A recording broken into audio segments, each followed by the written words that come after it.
I will consume you, mortals, and then your whole world.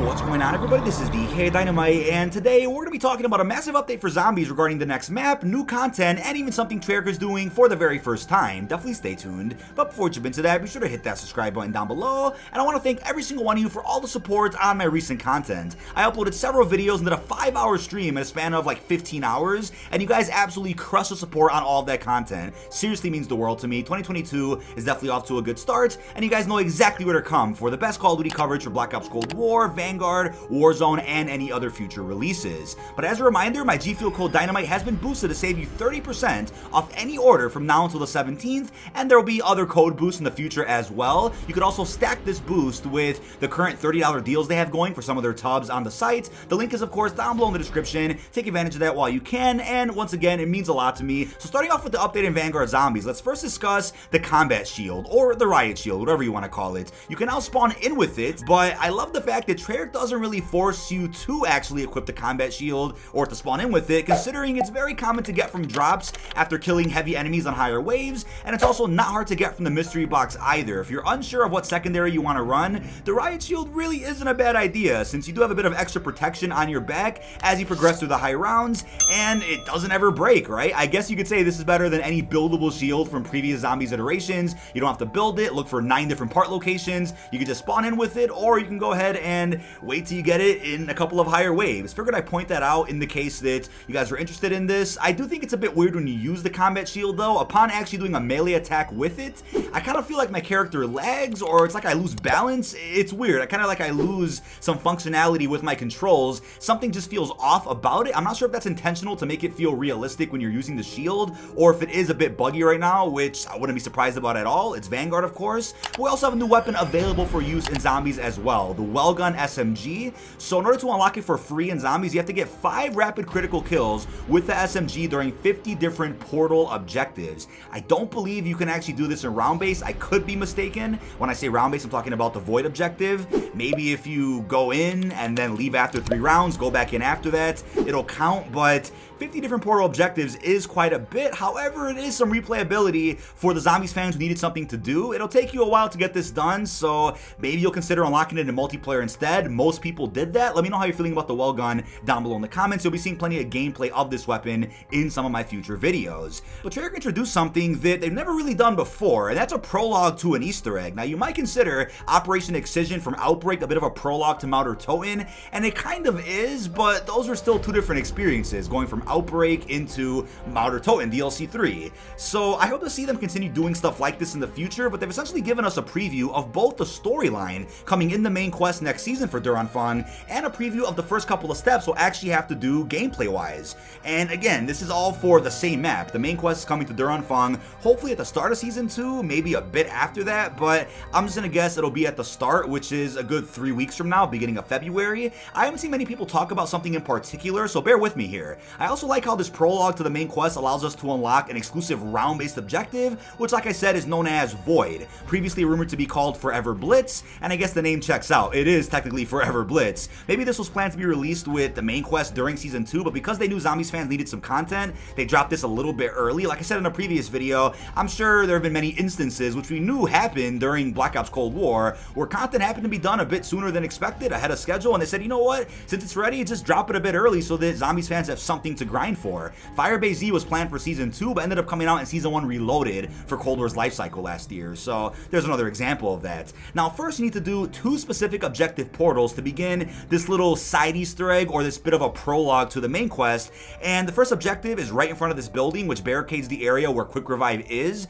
Then upon finishing this objective, you now need to do a second objective, which is this new portal, as you can see here, blocking access to Von Lista's office, the location added with this mid-season update. After you do this objective, you'll be able to walk right into Von List's office, and you'll notice a very suspicious looking door, which you can't interact with just yet. Bear with me here. Once you walk into the office, there will be a portal that's always going to remain in this room no matter what. This allows you to go to Shido Numa for the Void objective, which is basic round-based gameplay, and that's really it. You can leave Shido Numa every 3 rounds once you're there, and you can go back to Shido Numa anytime you like. It's kind of cool how seamless you have a transition between round-based to objective-based gameplay. You can go into Shido Numa for as long as you want, come back out, and then do regular objectives at the hub of Red Star with those portals that spawn in with RNG objectives. I typically don't go here to Shido Numa until after maybe round 5 or 6, once I'm set up a little better with back a punch weapons, better covenants, upgrading my field upgrades. But for this next part, you'll need to survive at least 3 rounds in Shido Numa, then use the portal to come back to Red Star. Upon doing that, you'll get a small cinematic of Cortifix on screen,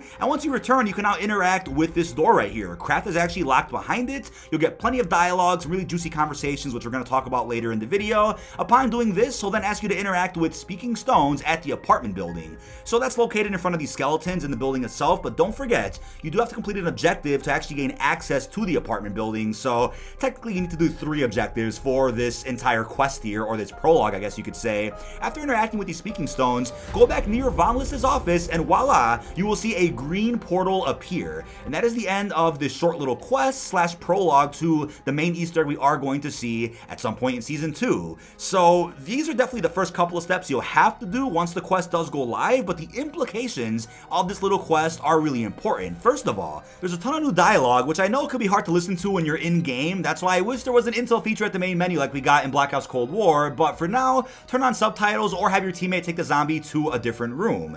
Now, the dialogue does give us a brief introduction to the unexpected ally Treyarch has been hinting at, Vercanna the Last. She doesn't speak to us in this conversation specifically, but we know she will in Season 2 when she actually becomes a playable artifact, or speaks to us through whatever her artifact is going to be, which we know will be the color green.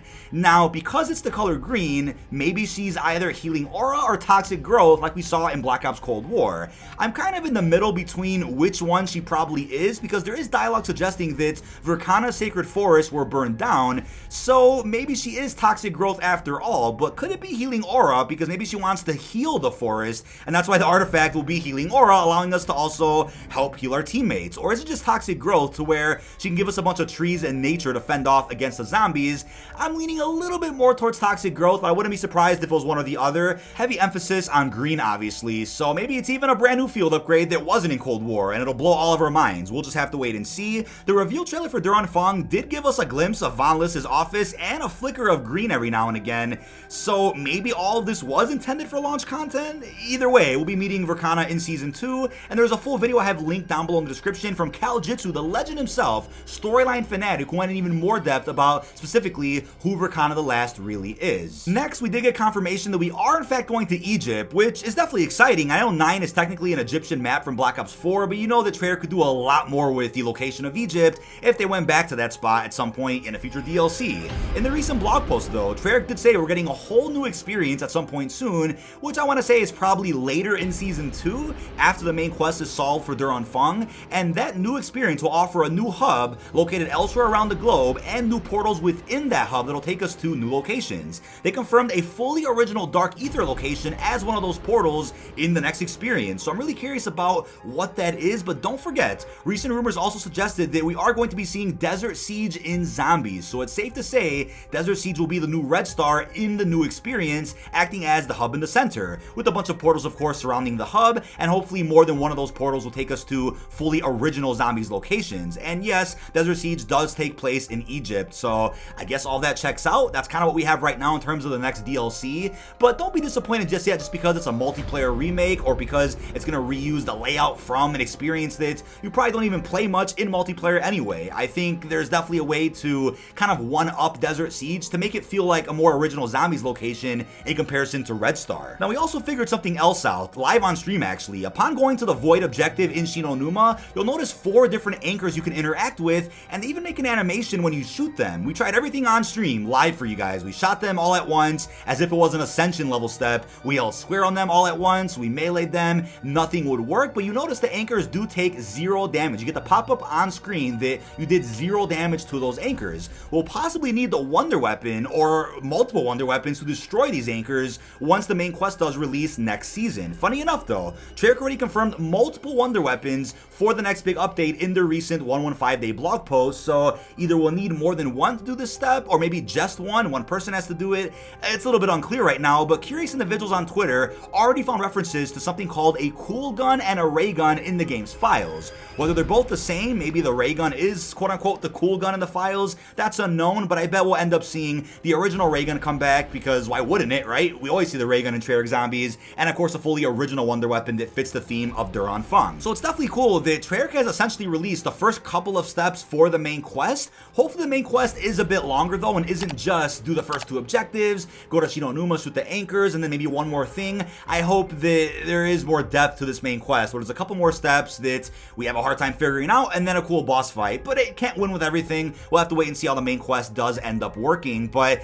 yeah, essentially a bit of a prologue, like I said, to the main Easter egg, and it's cool that we know at least where we could maybe start by hopefully getting the wonder weapon straight away, and then taking that to Numa to do something with these anchors here, which does require seemingly a bunch of damage that we can't currently do with the weapons that we have. Now I do want to add that if you happen to survive 15 rounds in a row consecutively over in the Void objective, then you get a bit of a perk reward, in the sense that your perks will never decay under tier 2, which I guess is cool for those out there that survive long enough in Numa. It's a bit of a reward for, I guess, high round players, but not quite around 150 reward like we saw in Classified. So there you have it. Now on stream, I wasn't exactly able to depict this ability to not have my perks decay under tier 2, since we did play a bit of a flawless game, as you guys can see. We ended up doing an Xfill on round 35, which was insane. Had a ton of fun with you guys, you know, hanging out in chat, people that joined the lobby and whatnot. It was a cool open lobby with the Bomb Shelter clan. But now let's talk about the elephant in the room here, round-based Numa. So yeah, everybody's gonna say, oh, this should have been in the game at launch, but everybody knows, even if it was in the game at launch, people still would have complained that it wouldn't be enough, because it's only a closed-off portion of Numa, which is also a map that we've been playing for the past 10 years. But here's the thing, right? We know that Treyarch had so much more planned for a launch, and maybe this mid-season update was everything they wanted to release back in November. Maybe it was, but who cares, right? Everybody knows Treyarch was rushed to do this, and they had very little time to create their Anfang, also on a brand new engine they've never used before within Call of Duty. And they actually put a paragraph in the recent blog post just for people out there who seem to think game development is easy, who seem to think that it takes 1 second flip of a switch to add in server pause. They put in a paragraph explaining why it's complicated to then adapt to this new engine. It's not just an easy 1, 2, 3, port everything over from Cold War. It's not that simple at all, and it's still unclear if they're going to be using this engine in Black Ops 2023. Maybe they will, but yeah, we could all say, oh, well, they should have expanded Numa to be the full experience that we know and love from World at War, Zombies Chronicles, and sure, they could have done that, but in my personal opinion, why waste the dev time on that just to get the same result? People saying, oh, this should have been in the game at launch, right? Who cares? I'm cool with this being the little area you play round-based in, and we already found plenty of camping strategies to get the high rounds at within this little hut, so I'm fine with this. People are mad that you can't actually select Numa round-based from the main menu. I had lots of people really confused in my video comment section, even in my live chat on stream, asking me, you know, where's round-based? Clickbait, what's going on? I'm like, look, round-based is an objective called Void, but it's within Anfang. It's not something you can click at the main menu, and I hope that makes things clear. I'm actually happy they went down this route, because if they would have put Numa at the main menu under Anfang, it's like I said before, people would have complained eventually that Vanguard Zombies doesn't have as many round-based maps as Cold War did, because I don't think we're going to end up with the same amount of experiences that Cold War had. So I'm cool with them kind of intertwining this into the form of an objective. Now, would this have existed if not for the backlash from Anfang? Would they even have considered creating the Void objective? Maybe they already had that in mind. Maybe they already had that on deck, but needed more time to test it, and they just had to wait until now to release it. But maybe this wasn't actually the plan, and they didn't want to incorporate any type of round-based objective until they saw the backlash from the community. It's a bit unclear, but in all honesty, I think Void as an objective could in fact be the future of round-based. No doubt in my mind that we'll end up getting traditional round-based maps in the future, maybe at the very end of Vanguard's cycle, or even in Black Ops 2023, but I think as they start experimenting with these different type of play styles, whether it's objective-based gameplay like Outbreak, or this hybrid-type gameplay that Anfang offers, they'll still somehow find a way to incorporate round-based so that it still scratches that itch for those out there that only want to play with that style and don't want to try anything new. I think they'll always find the blend, but Void is probably the prime example of how they'll be doing that in future Treyarch Call of Duties. Now you're also probably wondering, why isn't Void available in other regions of Anfang? Anfang, like the windmill location, the rooftop for Royale, or some of the other locations you can go to with the portals. Maybe they'll end up adding Void to those other spots, but if I had to take a guess, maybe Vanguard Zombies will end with 4 different total experiences. They're Anfang, the Egypt map, and 2 other ones, and they'll all have the same structure where it's a hub in the middle and portals that you can go through to access different locations. Maybe they'll only have Void on 1 portal per experience. So in this case, for their Anfang, it's 1 portal for Numa. In Egypt, it'll be 1 portal for maybe the Dark Ether map, and then so on and so forth. So in total, it'll be 4 different experiences that are like their Anfang, and then 4 different Void experiences that are like Numa. Maybe that's how they'll do it. I'm predicting that maybe they'll end up doing Vercanna and Derice from World at War as well, since clearly Vanguard has taken a lot of notes from World at War, which was Treyarch's old game. Wouldn't be shocked to see Vercanna and Derice become Void objectives at some point in the future of this DLC season. And like I mentioned before, there is a fully original Dark Ether experience coming in the form of a portal in the Egypt map, which is, I guess you can consider DLC 1 coming in Season 2, and I'm sure we'll end up getting Void as round-based for that Dark Ether location. Now, I'm not sure if you noticed, but they also changed the icons, or enhanced them, I should say, for the field upgrades at the main menu, our artifacts. They look a lot better now, and I hope you guys are happy with the Tome of Rituals feature. It's located right at spawn. I love it. You only need 1 sacrificial heart to go up each tier for these upgrades to get you to tier 5 for each artifact. Now, this has made every single artifact amazing. Every single one of them is great. There's a number of different upgrades you could play with, which are very similar to the ones we already had in the form of crystals in Black Ops Cold War Zombies, but right now, at least in my opinion, Energy Mine is absolutely 100% meta. It is way too good, doing damage through walls, taking out so many zombies at once, holding down some of the heavy zombies. It's great, but like I said before, the field upgrades at launch weren't really good. They just were a bit useless. I wasn't happy with them, but this Tome of Rituals feature is absolutely phenomenal and has really changed the way that you can now get to high rounds here on Anfang. Now, the cool thing about this update is if you fully upgrade, let's say the Energy Mine to tier 5 using Tome of Rituals, but then I change my field upgrade mid-match to, let's say, Ring of Fire, I'll still keep that max upgrade for the Ring of Fire. I don't have to go ahead and spend 4 sacrificial hearts again to upgrade my Ring of Fire to tier 5. But lastly, we have support weapons that were added in. Now, each of these do cost 3,000 salvage,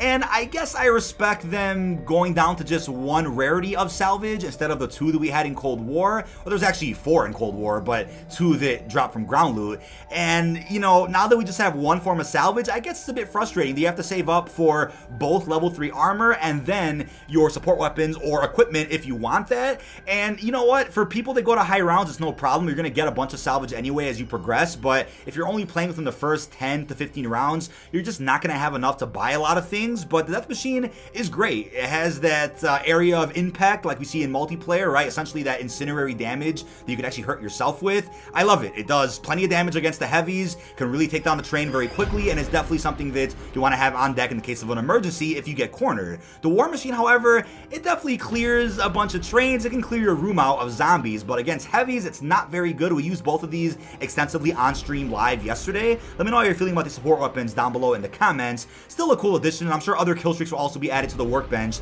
in a future update. But that is about it. This has been dkdynamite. Leave our thoughts down below in the comment section. That's what's going on right now when it comes to Vanguard Zombies. It was a massive update, a step in the right direction for the mode, but I guess people out there are asking, how many steps are we going to get in the right direction before the life cycle of this game is over, and then all of that becomes irrelevant when MW2 comes out? People want the game to be in a great state, so we have a long DLC cycle. I get that, and I certainly believe that Treyarch has a lot up their sleeve that they're happy to release for us, but they just need more time, and I, of course, wish they had more time to make this game, or to make this game mode in Vanguard, but, you know, the higher-ups didn't allow that. So let me know what you're feeling about the new updates in Vanguard Zombies, your thoughts on the prologue to the main quest, and even the hints as to where we're going next in the DLC season. Really hope you've enjoyed, and peace out, everybody.